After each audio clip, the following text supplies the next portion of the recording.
태종실록 3권 태종 2년 6월 10일 임술 첫 번째 기사 1402년 명건문 4년 호조에 명하여 저와 한 장으로 민간의 오승포 한 필을 바꾸게 하다.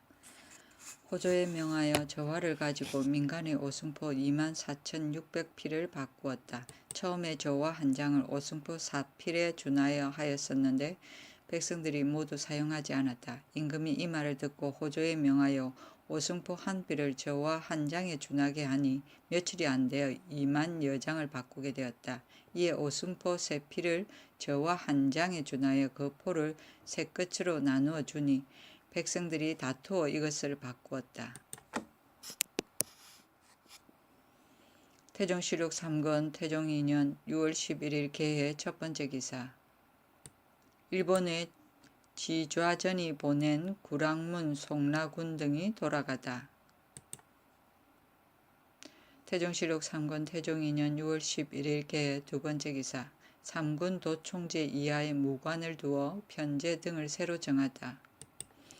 매 1군마다 도총재 1, 총재 2, 동지총재 2원을 두어 14로 분속시키고 모두 갑사라 하였다. 내갑사는 400명이고 외갑사는 600명인데 내갑사를 나누어 4번으로 하고 좌우가 각각 200명이므로 윤번으로 입직하게 하고 이숙번은 좌번을, 조연은 우번을 관장하게 하였다. 외갑사는 3군에 분속시키고 매군은 각각 200명씩 나누어 3패로 하고 상대호군으로 패두를 삼고 호군으로 이것을 관장하였다.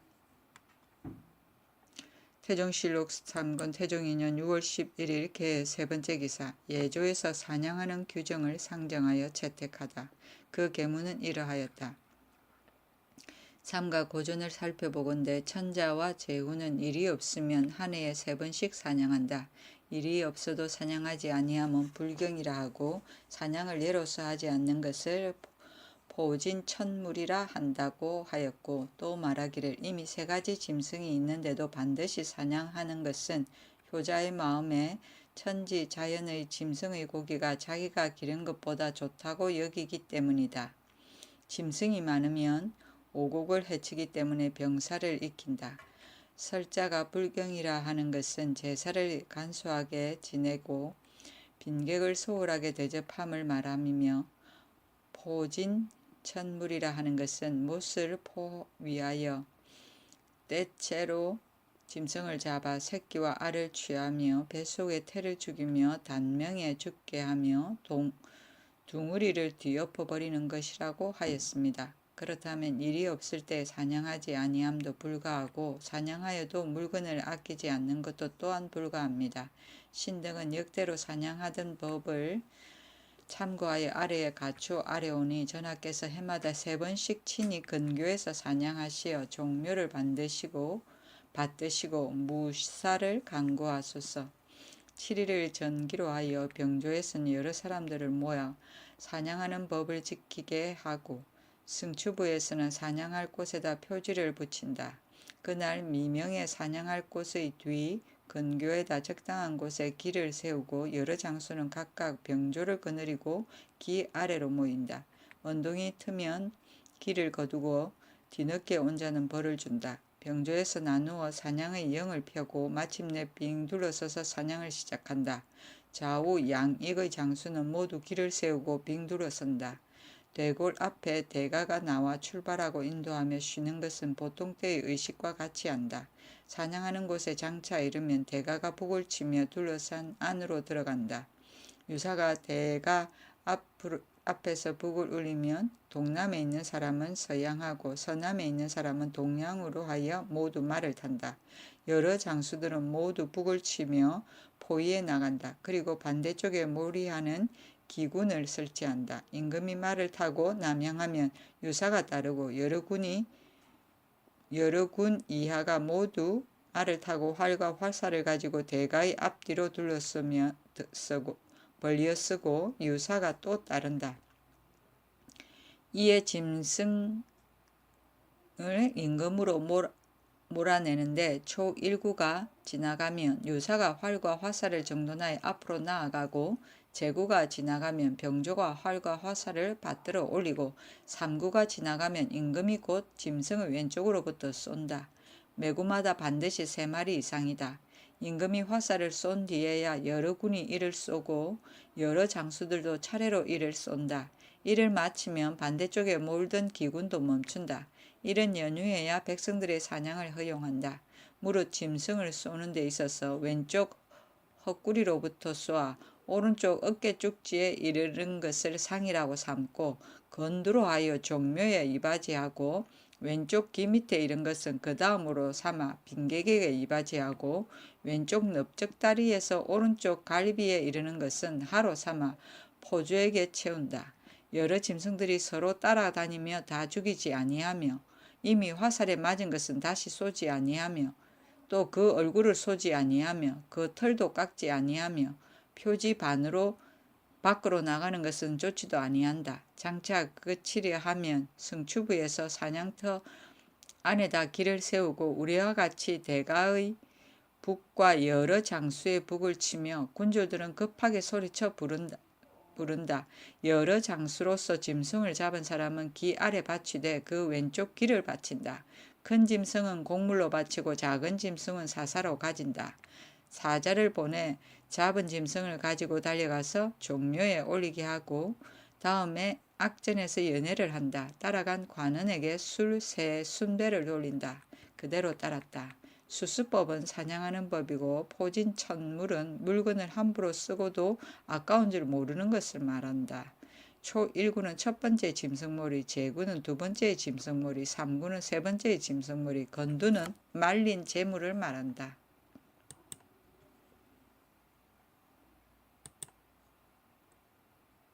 태종실록 3권 태종 2년 6월 11일 개해 네 번째 기사. 사리사욕을 채운 충청도 병마 도절제산 김남수를 장단에 안치하다.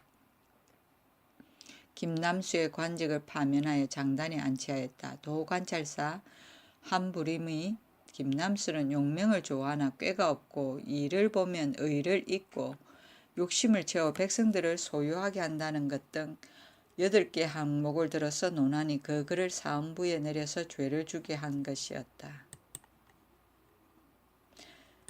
태종실록 3권 태종 2년 6월 11일 개해 5번째 기사. 사헌부에서 김남수와 사간원의 최근 등을 탄핵하는 상소문. 사헌부에서 김남수와 자사간 대부 최근 지사간은 사 이흥 우 헌납 이양명을 죄주자고 청하였으나 모두 윤하지 아니하였다. 상소의 대략은 이러하였다. 상과 벌은 국가의 대병이므로 이 한 사람을 벌함에 1000만 사람이 두려워합니다. 지금 김남수는 불의를 자행하여 범한 바가 깊고 무거운 까닭에 전일에 탄핵하여 아뢰었사오나 전하께서 특별히 그 죄를 너그럽게 다스리어 장단에 안치하도록 명하셨습니다. 장단은 기내에 있기 때문에 본래부터 죄인을 내칠 곳이 아니었고 죄는 무거운데 벌이 가벼우면 어찌 뒷사람을 경계하겠습니까? 그러므로 다시 죄 주기를 청하였으나 또다시 거론하지 말라고 하셨습니다. 김남수는 특별한 공로도 없이 벼슬이 재상에 이르렀사오나 마땅히 조심하여 충성을 다해야 옳을 것인데 재주를 믿고 방자하여 중죄를 범하였습니다.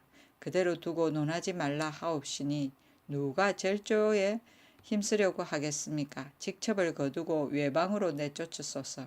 이 양명은 관관으로서 이를 의논하고 말씀을 올릴 때를 당하여 이 앞서 간관이 말한 바가 있사오나 성상께서 시비를 묻지 아니하시고 즉 죄를 주시었으니 부모의 유체가 애석하옵니다 하였고 이형은 말하기를 옛날 군왕으로서 처음에는 비록 욕심이 나는 대로 하였으나 개과천선하여 마침내 훌륭한 임금이 된 사람이 있었사오니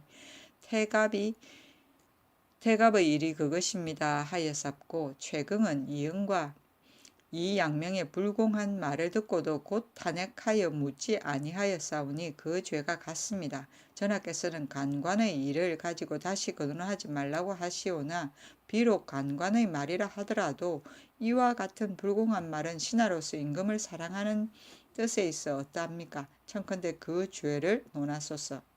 태갑은 은나라의 태종의 이름이다. 태종실록 3권 태종 2년 6월 11일 개의 6번째 기사. 사고를 상의원으로 옮기다.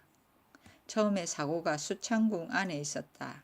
그런데 수창궁의 화재로 인하여 중촌으로 옮겼고 또 근자의 사선시 주방의 화재가 두려워서 또 상의원으로 옮긴 것이다. 태종실록 3권 태종 2년 6월 11일 개의 7번째 기사. 계집종을 가까이 한다고 질투한 아내를 구타한 박저생을 귀양 보내다. 박저생은 부상을 당했을 때 호군에 임명되어 기복되었고 지3척군사로 임명받았는데 관에 있으면서 기생에게 빠짐에 사헌부에서 탄핵하여 임금에게 아뢰어 그를 파면하였다. 서울에 당도하자 또 그 계집종을 가까이 하여 그 아내가 질투함으로 박저생이 적세로 아내를 때렸다. 그 아내는 제신 이서원의 딸이었다. 이서원이 사헌부에 고발하니 사헌부에서 탄핵하여 아뢰었어 저생은 사주로 그 아내는 김제로 귀양 보내었다. 태종실록 3권 태종 2년 6월 11일 개의 8번째 기사. 두 번째 조운선을 이끌고 서강에 정박한 임정에게 잔치를 베풀다. 임정이 병선을 많이 만들고 이운의 조선을 거느리고 서강에 정박하였기 때문이다. 태종실록 3권 태종 2년 6월 13일 을축 첫 번째 기사. 삼관의 천전법과 중앙관서 서리의 인사규정을 새로 정하다.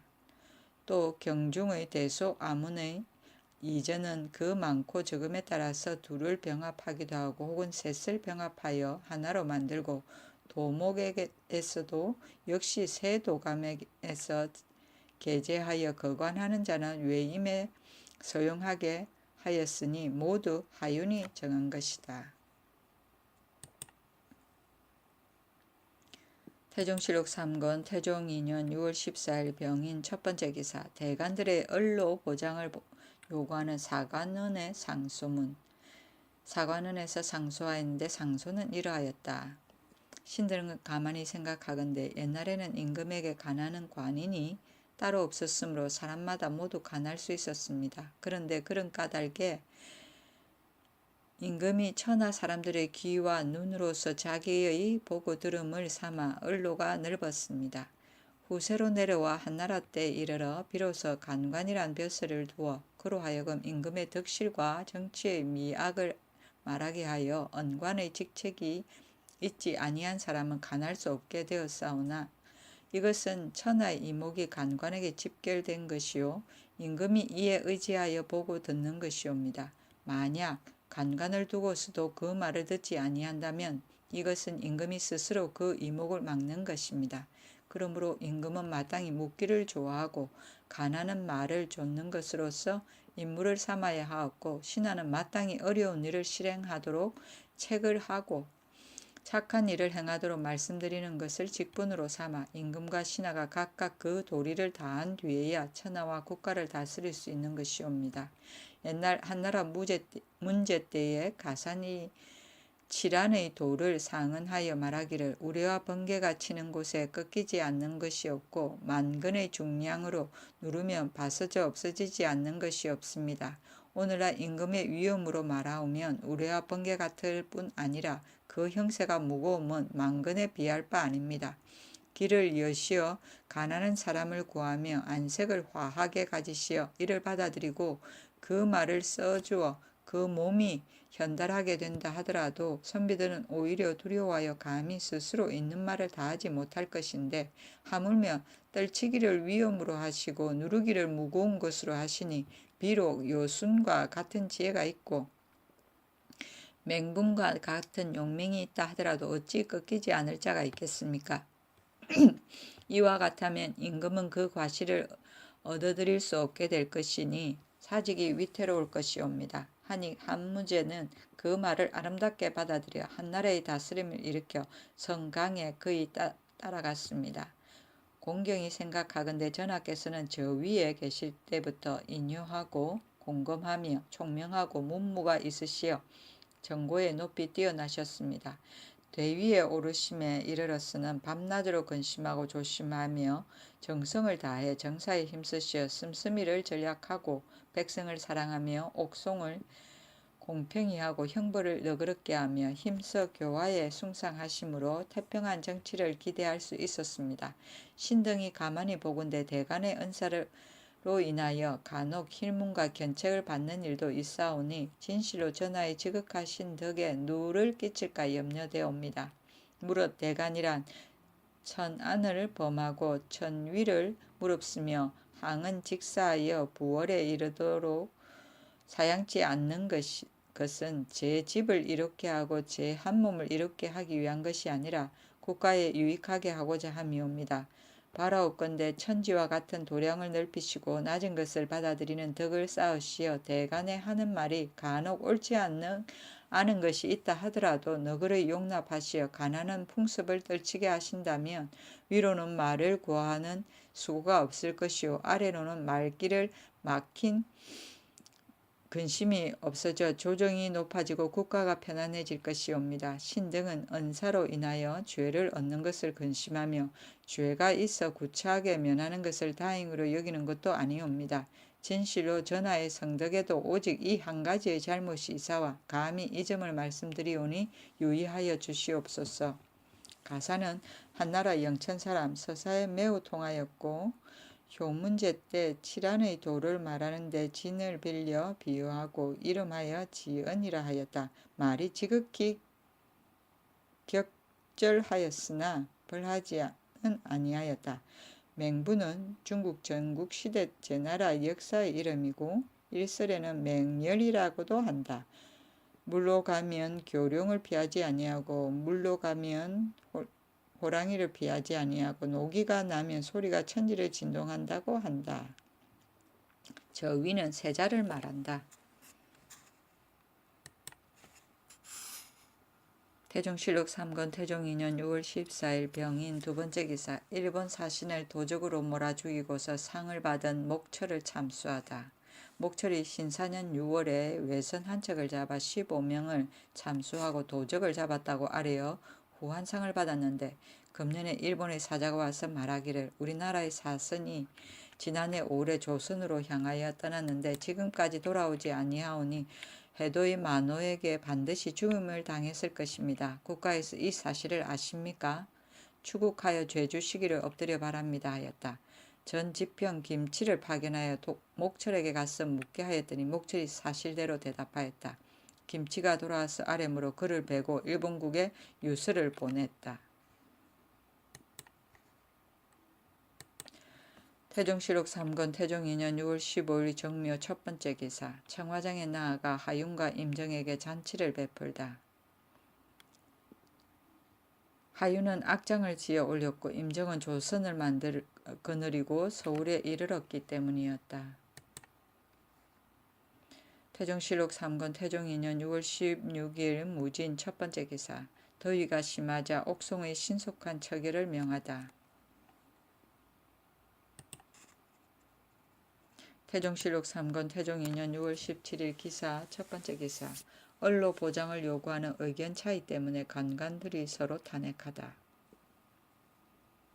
좌사간 대부 최근 지의사 간원사 이흥 내서사인 이민균 등이 우사간 대부 송인 우헌납 이양명 좌정은 신계 등을 탄핵하였다.